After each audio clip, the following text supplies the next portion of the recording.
Good morning, friends. Happy May 1st, May Day.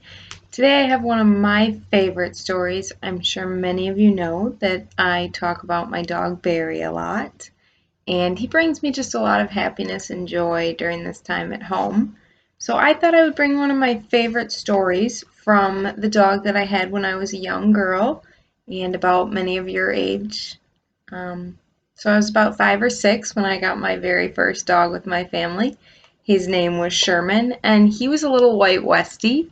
And actually, the funny thing is, I got him on May 1st. So this is a picture of probably the fall of the year that I got him. So he was maybe a couple months old and he's playing in the leaves. And one of my favorite stories when I was a child when I got him was McDuff Moves In. Maybe some of you have heard of these books. They're about a white Westie, like the dog that mine was. And I just love the illustrations and the story. There are 4 books total, and they're all great reads. So let's see. Today's book, McDuff Moves In, by Rosemary Wells and Susan Jeffers.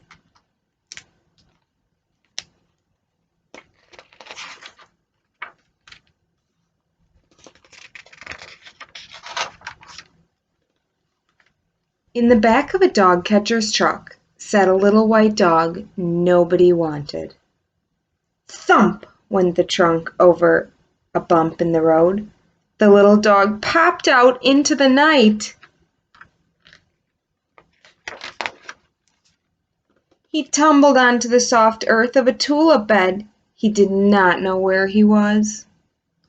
He needed something to eat. He needed a warm place to sleep. So he went looking.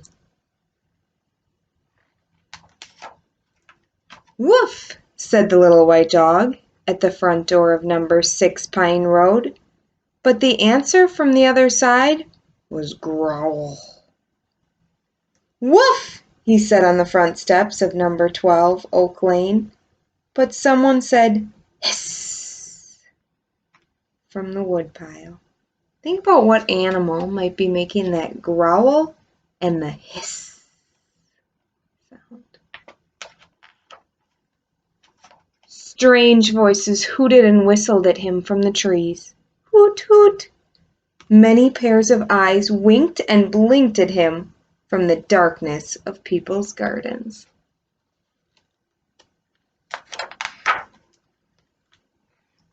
Rain poured down. It swirled and swept around him. Suddenly, the wind came up and it blew the clouds and rain away.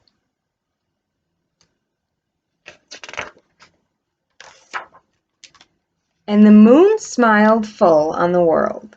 Through an open window in the kitchen of number 7 Elm Road wafted the smell of vanilla rice pudding and sausages.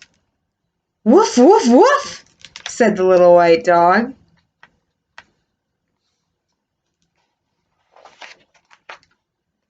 Nobody growled at him. Nobody hissed at him. Somebody opened the door and asked him to come in. It was Lucy. "This is Fred," said Lucy. No one had ever asked him to come in. Everyone had always told him to go away. Friends, I just realized that one of our characters in our story is named Fred, and we also know that I named my baby chick Fred. I must have named him after the story that I read as a child. "What does his collar say?" asked Fred. "Animal number 47? City Dog Pound?" said Lucy. "He needs help," said Fred. Lucy spooned out a dish of vanilla rice pudding. She sliced sausages on top of it. "He's hungry," she said. After a coconut herbal bath, he looked like a snow cloud. "We certainly can't keep him," Fred said. "We're much too busy." "I guess we'll have to take him out to the dog pound," said Lucy. so they brought him into the car.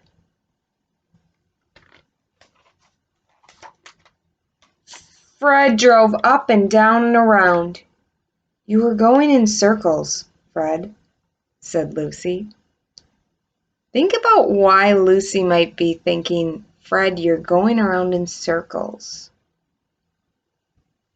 Why might Fred be driving around in circles when he's supposed to be taking this dog back to the pound? Think about it. "I don't want to find the dog pound," said Fred. "I don't want you to find it either," said Lucy. Fred and Lucy brought their new friend home. "All he needs is a name," said Fred. They celebrated with hot chocolate. Lucy opened a tin of McDuff's melt-in-your-mouth shortbread biscuit. "That's it," said Fred. "Woof, woof," said McDuff. So what did they name the dog in this book? Their favorite shortbread biscuit, McDuff. McDuff the Westie. The night was nearly gone. The rain clattered and spattered over everything. Lucy and Fred and McDuff fell sound asleep. "How happy we are," they said in their dreams. And that is one of my favorite stories, McDuff Moves In. So that's kind of in memory to my favorite white dog that I grew up with, Sherman. I miss him, but stories are a great way to make us remember special things in our lives. Thanks for joining today. Have a great Friday.